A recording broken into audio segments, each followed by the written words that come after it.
What's up, everybody, and welcome to ITG Daily, the show that brings you the hottest in gaming news. I'm Drew Bosley. You can find me on Twitter at ArtisticGamer28, and that's the one, the only. It is Scott Savage. You can find him on Twitter at Savage. Scott, what's going on, buddy? Oh, I think we just mentioned this before starting. I'm at the end of Mortal Kombat 11. And, Yeah. that's been a fun ride. Dude, what a... so you're like, hey, how's that Mortal Kombat going? I'm like, yo, I am downloading it now. I'm like, it's been off my console because it's taken up a bit of time and a bit of space. And as we all know, next-gen consoles don't have a ton of space. So I have actually removed it. Now it is back on. I was surprised it's only 50 gigs. I thought it was bigger than that. Then I do also have all the DLC that goes with it, all the characters. So I'm, dude, I can't. All the Wait. characters. I got them all. That's where you got me beat. That's yeah, I got them all. In any case, we're gonna discover Sub-Zero or Scorpion. Well, we'll see how that goes. I'm a big Scorpion fan. We'll see how that goes. Everybody can be joining us live though over on twitch.tv/the official ITG, as well as YouTube at Inside the Game Official. If you can't join us live, hit us up later. InsideTheGame.ca, podcast services and TV streaming networks around the globe. Scott, PSA to get things started.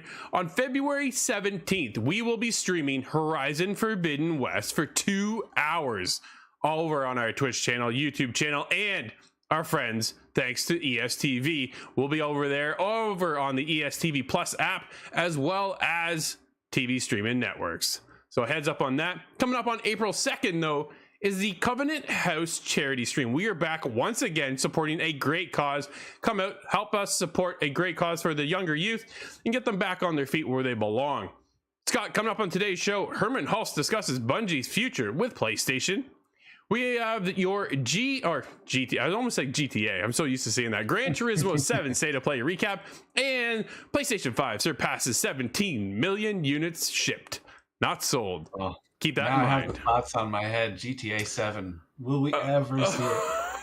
Dude, will we see GTA 6? Where's 6 at? Come on, yo. That's got to be somewhere soon, you think by now. Well, that one's a decade away, but GT 7, I'm going to have to be a hologram to experience that one.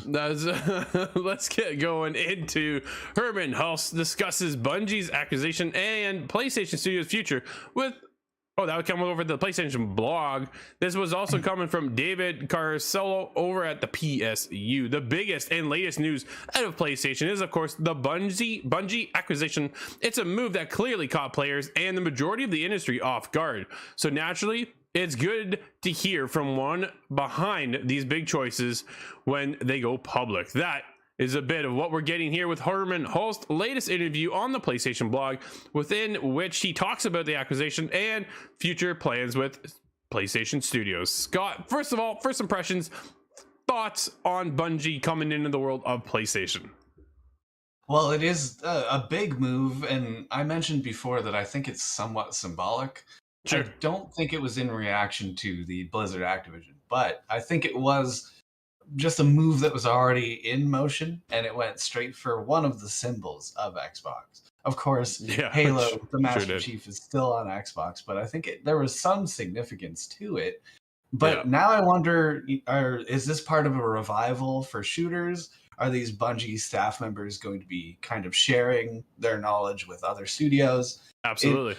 Could this be the Resistance return that I've been waiting for? That's Killzone, perhaps. Well, I just saw a video of Killzone that came out. I'm forgetting the title of it. It didn't have a number. It was Killzone Shadow something. Killzone. Yeah, that's the latest one on PS4. I watched some of the cutscene for that, and wow, did that look good? Absolutely. But of course, it has Killzone attached to it, so I don't know if I should trust what I see in cinematics, but I'm sure it's fine. Quote, we have a quote over here. It's a really good surprise. We like surprises. Dude, I love surprises, personally. I'm a big fan of surprises. I know some either hate them or they love them, and I love getting surprises. I love Christmas morning when you're like, ooh, what's going on, right? And that's why E3 is such a holiday for us. Dude, it's fantastic. Let me just say that I'm so pleased that we can make this happen because Bungie is truly a world-class developer.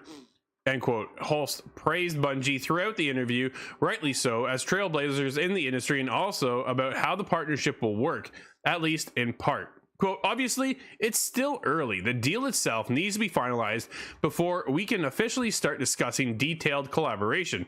But I spent a lot of time with folks like Jason Jones and Pete Parsons and some of the senior team over at Bungie, end quote. Quote, and let me tell you that everyone's very excited for Bungie and PlayStation Studios to share ideas, share some of our battle scars as well, and really just learn from each other, end quote. Hulst, of course, is right to point out that things can't really start official just yet regarding any kind of collaboration, but it's still exciting to consider. Earlier in the interview, Hulst talks about how, while he was working on Killzone, he was following the design choices Bungie made in Halo closely to learn and be inspired by. Dude, that's the other Halo thing. killer. Well, it's one of those things that kind of makes you wonder, what's the future now for Killzone? Would they even consider, right? Because that's a Guerrilla IP. What if Guerrilla they're now on Horizon, right? We're into Horizon Forbidden West. I can talk about, that's all I can really say. But they're on to that whole other. Hold up. Yeah, no, that's all I can say. But they're over there working on that. And haven't touched Killzone since the beginning of PS4. What if they give that to one of the best shooting companies around in Bungie and see how they can build that world back up? Can they revitalize Killzone to something where it becomes a PlayStation household name once again-ish, kind of, right? Like, you know what I mean? Killzone was supposed to be the PlayStation shooter. And it hit with some, it didn't with others, and it wasn't the big takeoff like we saw with Destiny, with Halo, with Destiny 2, right? For that matter, now, as of most recently. So we all know that Bungie is working on a new IP, but can they take over the Killzone name and brand? Yeah, maybe it's something similar. If it is a new IP, I suspect it would be a shooter, but maybe that's going to be more affected by PlayStation kind of members instead of the other way around. Maybe. Yeah, absolutely. Man, we'll see, because Killzone just it's dormant now, right? That's the biggest thing. But what do you think the future holds for Bungie coming in? Because they also stated, Jim Ryan stated, that they're working on a games as service model to have 10 games in development by I want to say 2026. Don't quote me on that, but give or take, dude, in like 4 years, they want to have 10 games and services up and running. Up and running, or just in development? Because 4 years is almost too short to pull out one of those. Well, exactly. If they start on Destiny 3, I'm gonna have to double check on that, but there's somewhere in around there where Jim Ryan says they're looking to have 10 of these things up and running at one point or another, but probably in development. I'm sure a lot of them are in development already. But dude, 10 games of service. You see the longevity of these games sticking around, like Fortnite, like Call of Duty Warzone, right? They want to see even Destiny, for that matter. Destiny, yeah, it was supposed to last 10 years on Destiny 1, I believe, was the original plan. But then the hardware outpaced it by far. So it made sense to make a Destiny 2. But I heard that was supposed to as well have an entire life cycle across the entire next gen. And I don't know if that's really that plausible to do that nowadays, the way technology goes. I don't know if you could have had an N64 game that lasted the length of the console. No, I don't think so, right? We did see a long lifespan, though, with last-gen consoles lasting for so long. And they stuck around for almost 10 years. They're still out there. People are still playing on them, right? The biggest thing is, like you say, the advancement of technology then brings up opportunities that they couldn't achieve back on those last gen consoles. So why would you want to hold your own development team back when they can get on a next gen hardware and expand upon that reach and opportunities of advancing and bringing in other ideas that they thought of, but they couldn't maybe perfect over on last gen console? But man, the future of Bungie, I think I've seen it. People are talking about how they will change PlayStation now. I'm hoping it's just the kind of what spurs on growth in the whole development world. Absolutely. Blizzard, Activision switching hands. If there's other, Capcom goes for sale or Square Enix gets locked away, I'm a little worried, but I hope that it just kind of puts new people in the room together and we come out with something good. Absolutely. Dude, what looked good, though, was yesterday's event with State of Play with Gran Turismo 7. We have a recap here for you, coming from the PlayStation blog, releasing on March 4th. Dude, not that far away after all this. It's going to be released on PlayStation Store for either the PS4 or PS5. It's the 25th anniversary edition. Not only includes the PS5 version, but also comes with digital code for the PS4 version. So if you want to go back, I guess you can. Seems a little digital weird. Code. It seems like a duplifying effect. If somebody wants to send that code to a friend, now there's 2 games. Yep. There's an opportunity, right? Dude, there is over 400 cars in the game. Well, no wonder it's taking so long for this thing. 34 locations around the globe with over 90 layouts. Players experience music rally, experience GT's driving simulation gameplay with an opportunity to set your steering and pedal operation type and driving asset presets. So they've also had a focus on the campaign, and they want this to be one of the most accessible Gran Turismo games they've ever released. Can they get in the newer crowd? Scott, will you play this? I'm not a sim racing fan. I am certainly excited to try it. I don't know if it would necessarily land with me because of the sim angle. Yep. The last games that I think I played, well, I believe it was a Gran Turismo 3 that I played that was very sim, and that was excellent. So sure. I'm kind of nervous to put my foot in the water, but I think it could be really good. And it's the kind of racer that I'm looking for now. I have the steering wheel. I hope it's applicable, but yeah, that's the biggest thing. Technology now, will that carry over? We'll see, Scott. But for me, dude, it looks like it's so in depth, and that's where I kind of shy away. I'm a huge Horizon fan, like Forza Horizon fan, because there's a lot more arcade sim, right, than a sim. So for me, I'm able to get in there and kind of goof around, go smash out some billboards, race against some friends, and then have a good time, drift all over the place, not worry about crushing my car into walls all the time, and not perfecting the speed I really need to get to. It's all about hitting jumps and just kind of, I feel that's a lot more laid back of an experience, right? Where this one's gonna be a lot more intense, a lot more fine tuning of all your gears and presets and this, that, and the other. Which that's where it gets a little too deep for me. Yeah, when you're changing, what is the most bald spot on the tires and different. Do I want my front wheels to have better suspension than the back wheels? It's just that goes way too deep for me. But I'm looking at the game technically, even the gameplay we're looking at now, and can it look much better than that? And I think that's what the majority of the state of play showed off. From what I've seen of feedback, it was they might as well have had a camera at a real racing event. Dude, were you surprised that it was just Gran Turismo 7? This is your first state of play of the year, and it's a half hour focused on one game and one game only. Like, how about you showcase us what the rest of the year looks like? Not to mention one of your biggest games this year is out in 2 weeks. Well, we had discussed yesterday, I think just before it went up, that they do this kind of lagged thing where if the game is 2 months out or something, that's when you'll see the state of play. So we've seen a lot of Horizon already. It makes sense that would have been missed, but I was really hoping to learn something more about Spartacus.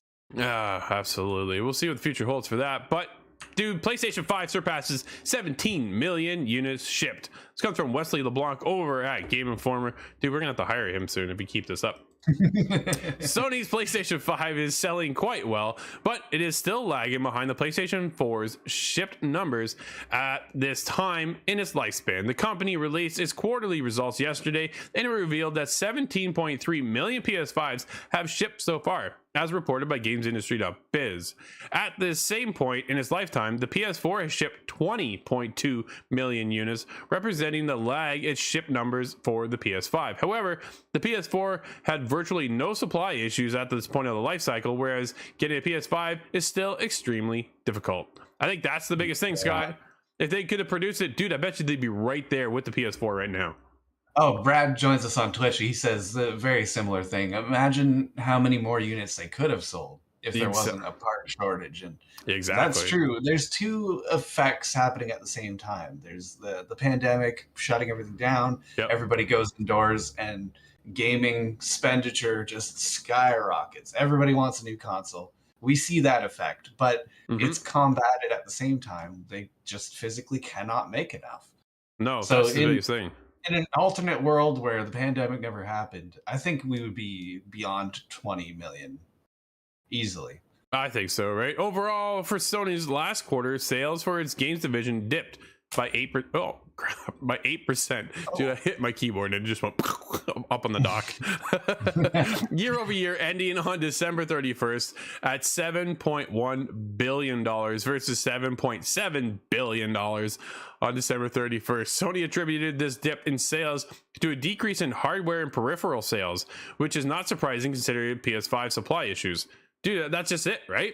I think that's the biggest thing. The more units you're able to get out there because of the chip shortage and stuff like that, they're just not able to meet the demands we've had and reached beforehand with Sony. I think Sony's just doing just fine, obviously. $7.1 billion versus $7.7 billion.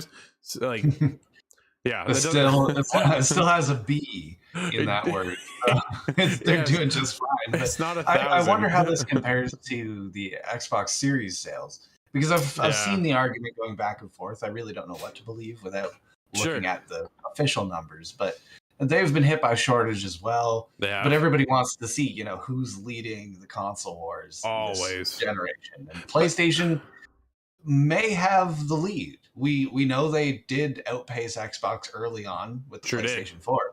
Yep. Yeah, blew them out of the water, actually, to the point where like Xbox never really talked about their numbers, right? You always boost your numbers. Right. You always boost your numbers when you're leading the charge, but you never talk about them when you're falling so far behind. So that's yeah, that's where they are now. Where they are, the thing is, Scott, where Xbox is right now is what we talk about all the time. It's Game Pass, right? Yeah, they want you to have the consoles, but they're really focused on the Game Pass side of things and getting into both situations for you and having your hands in the whole ecosystem of Xbox. And I'm curious to see where they stand now. Is really, does it matter if we sell an actual console? Well, if only they had nailed that Windows Phone. But there's a shout out to Kyle. Kyle's the only one I've known who ever had a Windows Phone. Dude, that's hilarious. And he loved it. He actually loved that phone. I think Nate tried for a little while, if I recall. I don't think he was very happy with it. No. He was limited. He said it was limited. Yeah, the PS5's current 17.3 million shipped numbers is less than the company's previous target of shipping 22.6 million by March 31st, 2022. In fact, the target has been lowered to 19.3 million. In terms of software, Sony sold 92.7 million games. Oh my goodness. On PS5 and PS4. Of those, 11.3 million were first party. Dude, that's all. Wow. Yeah. This represents a decrease of 11% compared to where the company was on December 31st, 2020. That year, this quarter ended with 104.2 million PlayStation games sold, and of those, 19 million were first party. So again, a bit of a dip, but still, dude, those are massive numbers. Oh yeah, and strong numbers from what I can tell with the first party. Absolutely. Scott, let's get into another delay as it kind of continues to keep going. Halo Infinite Forge campaign co-op roadmap delayed. Comes from Carly Garcia over at Game Ranks. The Halo Infinite community has been anxiously waiting more news about the future of the title. New information about Infinite's seasonal roadmap, co-op, and Forge was set to be revealed in January. But as we rolled into February, head of creative Joseph Staten took to Twitter to announce a slight delay. Here's what he had to say. Quote, "Hey folks, in November, I said we'd have a Halo Infinite update on our seasonal roadmap, co-op, and Forge in January. We need more time to finalize our plans, so what we share is something you can rely on. This work is my top priority, and we'll have an update as soon as we can." End quote. Scott, more delays hit for Infinite. That sucks. Yeah, it really does. It is important that they don't want to mislead us. They don't want to make any statements or promises they can't keep. That's, of course, advisable. But, man, I'm still of the belief that I don't know if this thing should have launched without co-op. And I know that there's different arguments to both sides of that I can see. But, man, I was just talking about this with a friend because he says, it's on Game Pass. Does that mean we could play? No. Yeah, dude, I was so excited to play co-op with my wife, and I finished the game solo, and I have no intentions to go back to play it again. I'll be honest. I don't have time. But I will go back if Nate wants to play. There's some Halo friends that I have. Yeah, but sure. It gives me that disappointment that crap. I've never seen a disappointment that strong, except for when Nate discovered that you cannot play split screen co-op on Halo 5. He lost it. He was not alone in that feeling. So yeah, for sure. I'm shocked. Again, I'm shocked that this game came out without it. Yeah, and what's not coming out again is another delay, Scott, with Rocksteady's Suicide Squad game has reportedly been delayed to 2023. Comes from Tom Ivan at VGC. Previously scheduled to release this year, the game will now arrive in 2023, according to Bloomberg sources said to be familiar with the development.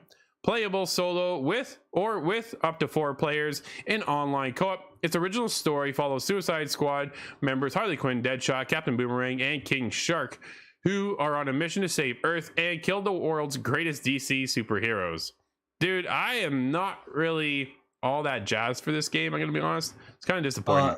There's one little tweak to that formula that would never happen, but it would make me jump for this game if the Punisher joins them partway through. I know that's crossing universes, but it should happen. All right, they've been making these comics for what, 100 years now. Just let me have one crossover. Yeah, that's fair. Scott, what is happening though is Ghostwire Tokyo Showcase is set for today. So yesterday we got a state of play. Now we got a showcase for Ghostwire Tokyo. So that's coming today, 5 p.m. Eastern. If you are around, you can check that out. I am caught in a meeting, so we will not be on. But there is that. So there. If you've given it any, dude, are you excited for Ghostwire Tokyo? I am mainly just because of the plain aesthetic of it. For very superficial reasons, I think it could be really cool. But if I look deeper than that, well, The Evil Within, that was a very well done. I don't suspect you know much about that one being a horror game, but I can let me tell you, they did a very good job with that one. It was a little rough around the edges, but it had that good content matter. So I hope that this kind of covers the same bases. Yeah, this one, I saw this. I was like, no, that's a hard pass for me. I am not interested in these kind of games, unfortunately. So it looks sort of like an anime played out in a video game, which is something I discovered I really enjoy.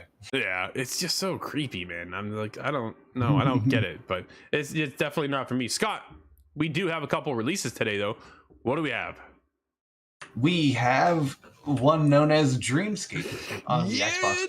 Yo, you gotta check this game out. Corey and I played it over on the Switch. We've played it on PC, and now it is on Xbox. I am not a roguelike similar fan, but this one, dude, it hooked me. I was so into this game. It is absolutely incredible. Loved it. It had a blast. There's so many cool mechanics behind this game, and the story and how it all unfolds, the creatures you interact with. Man, there's just so many unique things in this game. Trust me, pick it up. Try it. You will not be disappointed.